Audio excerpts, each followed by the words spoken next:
Hello. Hey there, this is Drew, and I'm out here on location in Burbank at the Historical Society and the Recreation Center. And today's topic is the Wright Brothers in a program entitled The Right Way. And of course I'm reading from Mr. Kettering's radio broadcast during World War II. Appropriate, huh? We often receive letters from young people or their parents asking where the best opportunities for the future lie. Our answer is that special opportunities do not exist in the particular industry or profession. They exist within men themselves.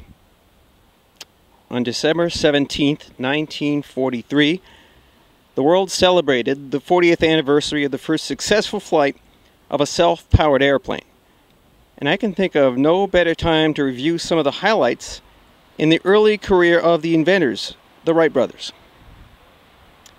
After you've heard their simple story of their lives, I wonder if you'll think they were conscious of what destiny had in store for them. Wilbur Wright was born on a farm in Millville, Indiana in 1867, and Orville was born 4 years later in Dayton, Ohio. Their father was the Reverend Milton Wright. In this period, just after the Civil War, there were yet no electric lights, telephones, or automobiles, and their hometown Dayton was a typical American town of about 30,000 people. The Wrights were not wealthy people, and the boys had no special advantages except their home environment. Their parents encouraged them to investigate whatever aroused their curiosity, but urged them to try to earn enough to cover the cost of their experiments. The boys tried many things, and to finance their experiments they sold kites, folded papers, and collected junk. When bicycles became the fad, the Wright boys each saved up enough money to buy one. This was a new field to them, and after a thorough job of investigation, they went into the bicycle business. Business grew. They not only sold several makes, but repaired them, and in 1895 even brought out a custom model of their own make, the Van Cleve.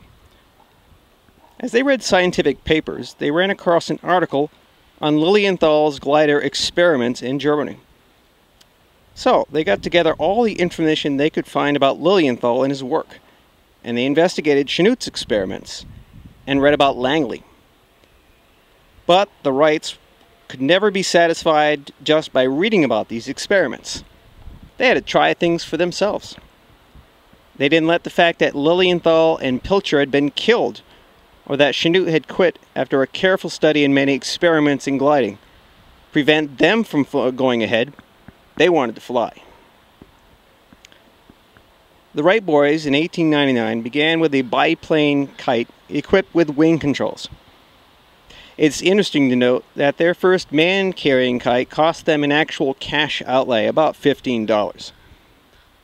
As a result of a letter to Chanute and Weather Bureau reports, they decided to go to Kitty Hawk, North Carolina, for their first experiments. You probably know the story from then on. How they made glider after glider, how they fought the weather, about their accidents, and their inaccurate data.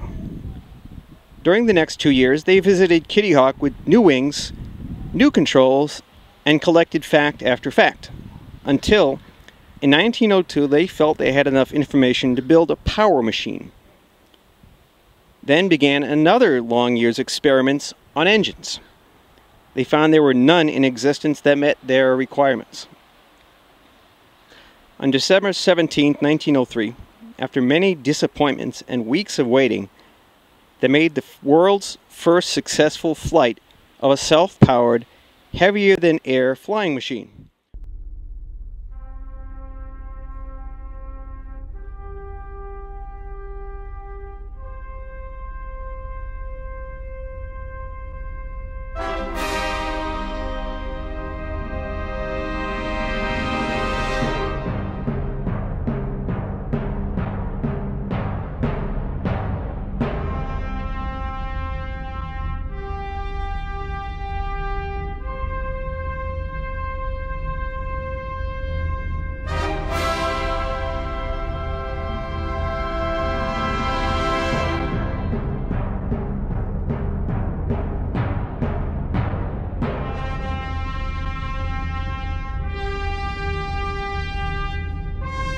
Orville was the pilot, and the flight lasted 12 seconds.